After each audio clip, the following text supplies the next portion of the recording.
नमस्कार। मैं वसंत रावल ज्योतिष विद्या ज्ञान चैनल के अंदर आज मैं आपको बताने आया हूं जन्म कुंडली के अंदर जब नवम भाव के ऊपर सभी ग्रहों की अपनी अपनी दृष्टि पड़ती है तो क्या फल की प्राप्ति होती है। सबसे पहले हम लोग जानेंगे कि नवम भाव से क्या क्या देखा जाता है। नवम भाव से पिता का सुख, भाग्य कैसा होगा, उच्च कक्षा का अभ्यास यानी कि हायर एजुकेशन, लंबी मुसाफरी, पत्नी का छोटा भाई, ये सभी बातें हम नवम भाव से देखते हैं। तो आइए और गहराई से जानते हैं। नवग्रहों में 4 ग्रह ऐसे हैं कि जो अपनी सिर्फ एक ही दृष्टि से भाग्य भाव को देखते हैं। और वो 4 ग्रह कौन से हैं तो सुनिए। सूर्य, चंद्र, बुध और शुक्र। फिर से कहूंगा, सूर्य, चंद्र, बुध और शुक्र, ये 4 ग्रह अगर तीसरे भाव में बैठे हो तो वो अपनी 7वीं दृष्टि से भाग्य भाव को देख पाते हैं। उसके बाद आता है मंगल। मंगल अपनी 4थी दृष्टि से, 7वीं दृष्टि से और 8वीं दृष्टि से भाग्य भाव को देखता है। गुरु अपनी 5म दृष्टि से, 7म दृष्टि से और 9वीं दृष्टि से भाग्य भाव को देखता है। शनि अपनी 3री दृष्टि से, 7वीं दृष्टि से और 10वीं दृष्टि से भाग्य भाव को देखता है। और राहु केतु अपनी वक्री 5वीं दृष्टि से, 7वीं दृष्टि से और 9वीं दृष्टि से भाग्य भाव को देखते हैं। अभी हम लोग जानेंगे कि नवग्रह जब अपनी अपनी दृष्टि भाग्य भाव पर डालते हैं तो उससे क्या फल की प्राप्ति होती है। सबसे पहले जानेंगे सूर्य के बारे में। सूर्य तीसरे भाव में बैठकर अपनी 7वीं शुभ दृष्टि से भाग्य भाव को देखता हो तो ऐसे व्यक्ति का भाग्योदय 25 साल की उम्र में शुरू हो जाता है। और 25 साल के बाद जैसे जैसे साल बीतते हैं, दिन प्रतिदिन उसके सुखों में वृद्धि होती है और व्यक्ति समाज के अंदर मान सम्मान, पद प्रतिष्ठा पूर्वक जीवन व्यतीत करता है। सूर्य पिता का कारक है। अगर सूर्य अपनी शुभ 7वीं दृष्टि से भाग्य भाव को देखता हो तो ऐसे व्यक्ति को पिता का सुख उत्तम प्राप्त होता है। ऐसे व्यक्ति धर्म में श्रद्धा रखने वाले, ईश्वर के प्रति अटूट श्रद्धा रखने वाले और अच्छे कर्म करके अपने जीवन को सार्थक करने वाले लोग होते हैं। जिसकी भी कुंडली के अंदर सूर्य तीसरे भाव में बैठकर अपनी 7वीं शुभ दृष्टि से 9वें भाव को देखता हो तो ऐसे व्यक्ति बहुत ही श्रद्धालु होते हैं, विद्वान, ज्ञानी, धार्मिक होते हैं। उन्हें पूजा पाठ करना, होम हवन करना, यात्रा, तीर्थ यात्रा करना, दान पुण्य करना, ये सब बहुत अच्छा लगता है। और ऐसे व्यक्ति जीवन के उत्तरार्ध में काफी सारी यात्राएं करते हैं और यात्रा निर्विघ्नं पूरी होती है।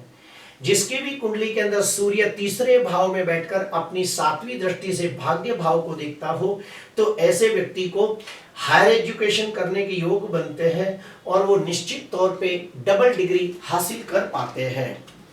अभी हम लोग अशुभ के बारे में जानेंगे कि अगर मान लो सूर्य शत्रु राशि में बैठकर या फिर सूर्य पाप ग्रहों से दृष्ट या पाप ग्रहों से पीड़ित होकर तीसरे भाव में बैठा हो और वो 7वीं दृष्टि से भाग्य भाव को देखता हो तो ऐसे व्यक्ति को पिता के साथ हमेशा मतभेद, टकराव, खिटपीट होता रहता है।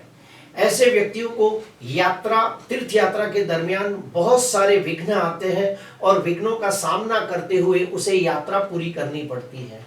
ऐसे व्यक्ति को उच्च कक्षा का अभ्यास करने की बड़ी इच्छा होती है लेकिन उसमें बहुत सारी कठिनाइयां, दिक्कतें आती हैं या फिर उसका हायर एजुकेशन पूरा नहीं होता। अभी हम लोग जानेंगे चंद्र के बारे में। अगर चंद्र तीसरे भाव में बैठकर अपनी 7वीं शुभ दृष्टि से भाग्य भाव को देखता हो तो ऐसे व्यक्ति का भाग्योदय 22 साल की उम्र में शुरू हो जाता है।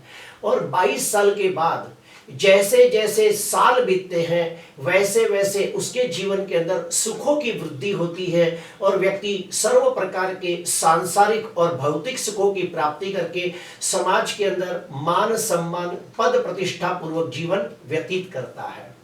जिसकी भी कुंडली के अंदर चंद्र तीसरे भाव में बैठकर चंद्र अपनी 7वीं दृष्टि से भाग्य भाव को देखता हो, तो ऐसे व्यक्तियों को पूजा पाठ करना, होम हवन करना, दान पुण्य करना, यात्रा तीर्थ यात्रा करना बहुत अच्छा लगता है।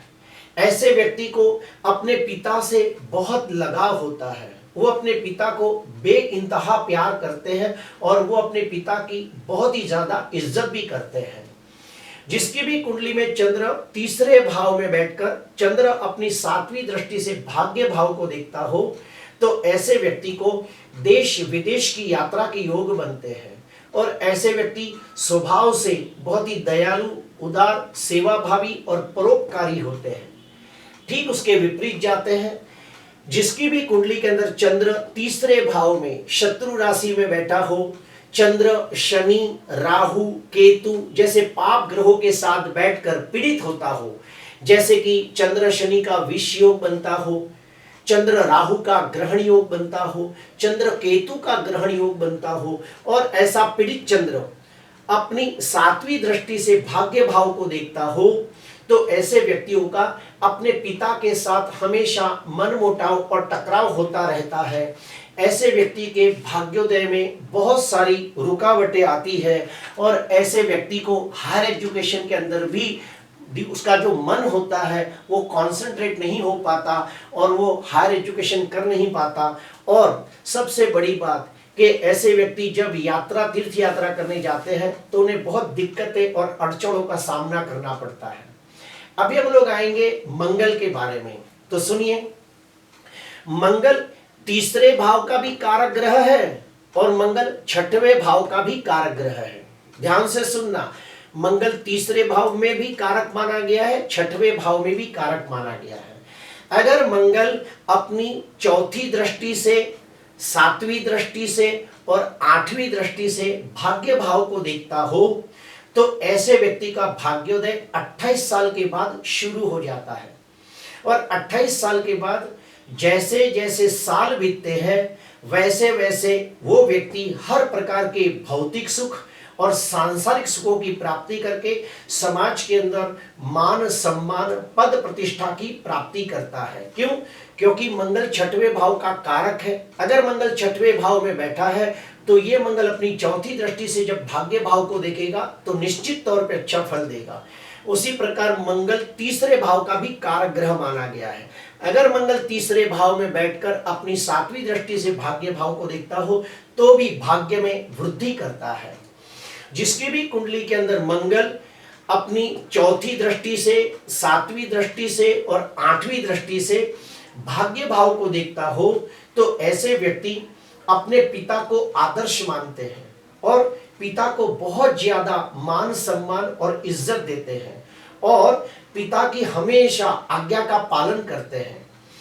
ऐसे व्यक्तियों में और एक खास बात देखी गई है कि ऐसे व्यक्ति कर्म योगी होते हैं और अपने कर्म को ही अपना धर्म मानते हैं। जिसकी भी कुंडली के अंदर मंगल अपनी 4थी दृष्टि से, 7वीं दृष्टि से और 8वीं दृष्टि से भाग्य भाव को देखता हो, तो ऐसे व्यक्तियों को साहसिक कार्यों में या फिर स्पोर्ट्स के अंदर जाने से बड़ी सफलता प्राप्त होती है और ऐसे व्यक्तियों को 28 साल के बाद विदेशागमन के भी योग बनते हैं, ये भी देखा गया है। अगर ऐसे व्यक्ति हायर एजुकेशन में जाना चाहे तो इन्हें कंप्यूटर, इलेक्ट्रॉनिक आइटम, टेक्नोलॉजी, ये सब चीजों में, आईटी फील्ड में इन्हें बहुत अच्छी सफलता प्राप्त होती है, ये भी देखा गया है। अब इसके ठीक विपरीत जाते हैं। अगर मान लो मंगल शत्रु राशि का होकर बैठा हो या फिर मंगल पाप ग्रहों से द्रष्ट या पाप ग्रहों से पीड़ित होता हो, जैसे कि मंगल शनि की युति होती हो, मंगल राहु के साथ अंगारक योग बनाता हो, मंगल केतु के साथ अंगारक योग बनाता हो और ऐसा पीड़ित मंगल अपनी 4थी दृष्टि, 7वीं दृष्टि और 8वीं दृष्टि से भाग्य भाव को देखता हो, तो ऐसे व्यक्ति को अपने पिता के साथ हमेशा मतभेद, टकराव, खिटपीट होता है, भाग्य की वृद्धि में अड़चनें आती है, ऐसा व्यक्ति हायर एजुकेशन नहीं कर पाता, ऐसा व्यक्ति जब यात्रा तीर्थ यात्रा पे जाता है तो अकस्मात के योग बनते हैं और ऐसा व्यक्ति विदेश जाना चाहे तो उसमें बहुत सारी रुकावटें, अड़चनें और तकलीफें भी आती है। अभी हम लोग जानेंगे बुध के बारे में। बुध तीसरे भाव में बैठकर अपनी सातवीं शुभ दृष्टि से भाग्य भाव को देखता हो तो ऐसे व्यक्ति को 32 वर्ष के बाद भाग्योदय शुरू हो जाता है। और 32 वर्ष के बाद जैसे जैसे साल बीतते हैं वैसे वैसे उसके जीवन के अंदर सुख शांति समृद्धि आती है, उन्नति प्रगति होती है और व्यक्ति सर्व प्रकार के भौतिक और सांसारिक सुखों की प्राप्ति करके मान सम्मान पूर्वक समाज में जीवन व्यतीत करता है। जिसकी भी कुंडली के अंदर बुध तीसरे भाव में बैठकर अपनी सातवीं शुभ दृष्टि से भाग्य भाव को देखता हो तो ऐसे व्यक्ति बहुत ही बुद्धिमान, गुणवान, तेजस्वी, प्रभावशाली, संस्कारी, स्वभाव से विनम्र, विनयी, विवेकी, दयालु, उदार और सेवाभावी लोग होते हैं। ऐसे व्यक्ति अपनी बुद्धि के माध्यम से धन अर्जित करते हैं। ऐसे व्यक्ति भी विद्वान, ज्ञानी, धार्मिक और आध्यात्मिक हो सकते हैं।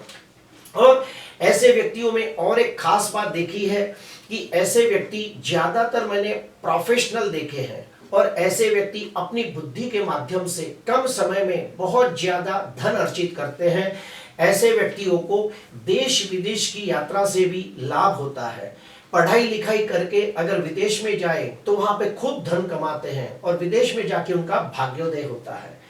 जिसके भी कुंडली के अंदर बुध तीसरे भाव में बैठकर स्वगृही, मित्र क्षेत्री, उच्च का होकर बुध अगर अपनी सातवीं दृष्टि से भाग्य भाव को देखता हो तो ऐसे व्यक्ति को पिता का सुख बहुत अच्छा प्राप्त होता है। ऐसे व्यक्ति के पिता अत्यंत बुद्धिमान, गुणवान, तेजस्वी होते हैं और समाज में प्रतिष्ठित होते हैं। जिसकी भी कुंडली के अंदर बुध अगर स्वगृही, मित्र क्षेत्री, उच्च का होकर तीसरे भाव में बैठकर अपनी सातवीं दृष्टि से भाग्य भाव को देखता हो तो ऐसे व्यक्ति निश्चित तौर पे हायर एजुकेशन हासिल करते हैं और बड़ी डिग्री हासिल करने के बाद देश विदेश जाकर खूब धन कमाते हैं और मान सम्मान, पद प्रतिष्ठा के अधिकारी बनते हैं। अभी आते हैं ठीक अपोजिट। अगर मान लो बुध शत्रु राशि में निर्बल हो, पाप ग्रहों से द्रष्ट हो, पाप ग्रहों से पीड़ित हो और ये बुध अपनी सातवीं दृष्टि से भाग्य भाव को देखता हो तो पिता के सुख में कमी लाएगा, देश विदेश की यात्रा में विघ्न पैदा करेगा। वो व्यक्ति का भाग्योदय 32 साल के बाद न होगा और उसे लंबी मुसाफरी के अंदर बहुत सारी रुकावटें आएगी। अभी हम लोग जानेंगे गुरु के बारे में।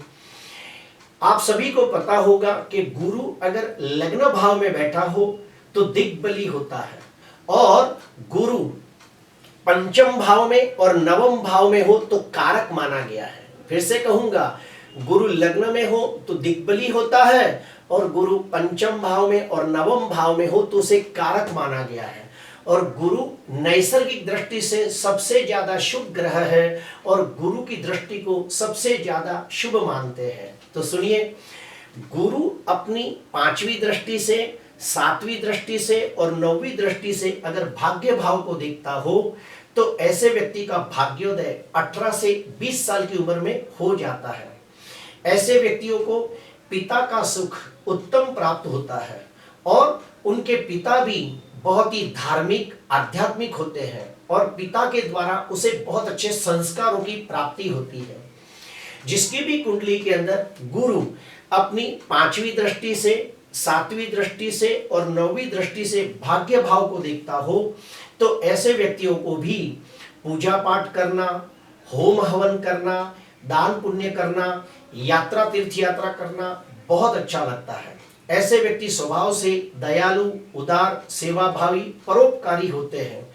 ऐसे व्यक्तियों को यात्रा में जाके आने के बाद यानी यात्रा करके जब वापस आते हैं तो कुछ ही दिनों में उन्हें बहुत अच्छा लाभ होता है, ये भी देखा गया है। ऐसे व्यक्तियों को देश विदेश की यात्रा के योग बनते हैं और उन्हें देश विदेश की यात्रा करते समय कोई प्रकार का विघ्न, अड़चने, तकलीफें नहीं आती, ये भी देखा गया है। अभी हम लोग जानेंगे शुक्र के बारे में। तो सुनिए, शुक्र तीसरे भाव में बैठकर अपनी सातवीं शुभ दृष्टि से भाग्य भाव को देखता हो तो ऐसे व्यक्ति का भाग्योदय 25 साल की आयु में शुरू हो जाता है और 25 साल के बाद जैसे जैसे साल बीतते हैं वैसे वैसे वो व्यक्ति सर्व प्रकार के सांसारिक और भौतिक सुखों की प्राप्ति करके समाज के अंदर मान सम्मान पद प्रतिष्ठा पूर्वक जीवन व्यतीत करता है। जिसकी भी कुंडली के अंदर शुक्र तीसरे भाव में बैठकर अपनी शुभ सातवीं दृष्टि से भाग्य भाव को देखता हो तो ऐसे व्यक्ति भी बहुत ही बुद्धिमान, गुणवान, तेजस्वी, प्रभावशाली, प्रतिभाशाली और भाग्यशाली होते हैं। ऐसे व्यक्ति भी बहुत ही विद्वान, ज्ञानी, धार्मिक और आध्यात्मिक होते हैं। क्यों? क्योंकि जो शुक्र है ये कौन है? शुक्राचार्य, राक्षसों के गुरु। तो शुक्राचार्य के पास बहुत सारी विद्याओं का ज्ञान था और वो बड़े विद्वान ज्ञानी थे।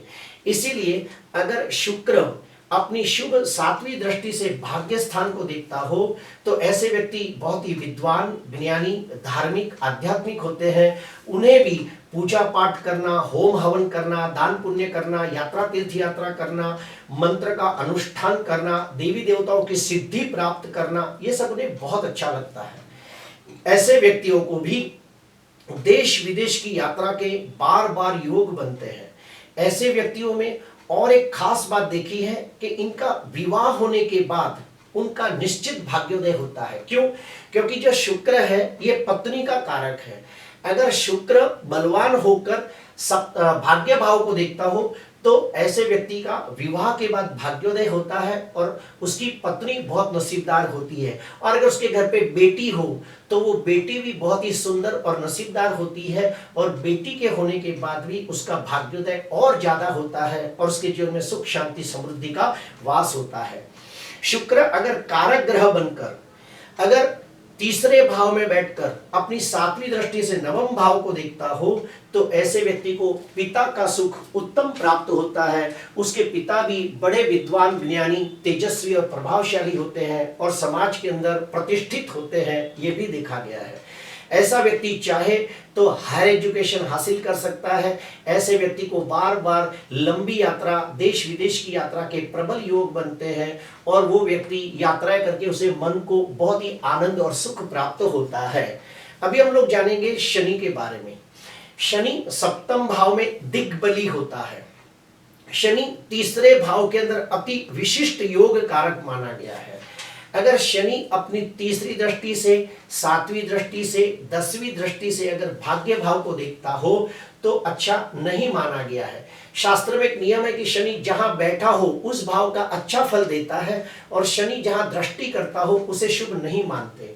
तो जिसकी भी कुंडली के अंदर शनि भाग्य स्थान पे देखता हो तो ऐसे व्यक्ति का भाग्योदय 36 साल के बाद होता है और 36 साल के बाद धीमी गति से लेकिन बहुत अच्छी प्रगति होती है।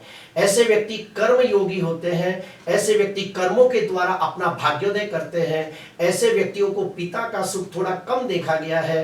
पिता के साथ हमेशा मनमुटाव, खिटपीट, टकराव होता रहता है, ये भी देखा गया है। ऐसे व्यक्ति अगर यात्रा, तीर्थ यात्रा करने जाए, लंबी मुसाफरी करने जाए तो उसमें बहुत सारी दिक्कतें, अड़चनें आती है। ऐसे व्यक्ति हायर एजुकेशन करने जाए तो उसमें भी दिक्कतें आती है, ये भी देखा गया है। अगर कुंडली के अंदर राहु अपनी वक्री 5वीं, 7वीं या 9वीं दृष्टि से भाग्य भाव को देखता हो तो ऐसे व्यक्ति का भाग्योदय 42 साल के बाद शुरू हो जाता है। ऐसे व्यक्ति बहुत ही विद्वान, ज्ञानी, धार्मिक, आध्यात्मिक बन सकते हैं। ये लोग चाहें तो ज्योतिष के अंदर बहुत गहन ज्ञान प्राप्त कर सकते हैं। लेकिन उनमें एक खराबी होती है कि राहु जब भाग्य भाव को देखता है तो उनके मन में हमेशा शंका, कुशंका, तर्क वितर्क ये सब आता रहता है। ऐसे व्यक्ति अगर विदेश चले जाए तो उनका भाग्योदय हो जाता है, ये भी देखा गया है। और अगर जो केतु अपनी वक्री 5वीं, 7वीं, 9वीं दृष्टि से भाग्य भाव को देखता हो तो ऐसे व्यक्ति सर्व सुख संपन्न होने के बावजूद साधु जैसा जीवन जीते हैं। या तो उनका पिता के साथ मतभेद, टकराव होता रहता है या तो फिर पिता का सुख प्राप्त नहीं होता। ऐसे व्यक्ति हायर एजुकेशन करना चाहे तो उसमें भी बहुत सारी दिक्कतें, अड़चनें, रुकावटें आती है या फिर उनका हायर एजुकेशन आधा अधूरा छूट जाता है। जिसकी भी कुंडली के अंदर केतु अपनी वक्री 5वीं, 7वीं, 9वीं दृष्टि से भाग्य भाव को देखता है तो उनका भाग्योदय 48 साल के बाद होता है। प्रिय दर्शकों, आज के लिए बस इतना ही। आपको अच्छा लगा तो जरूर लाइक करना, सब्सक्राइब करना। नमस्कार।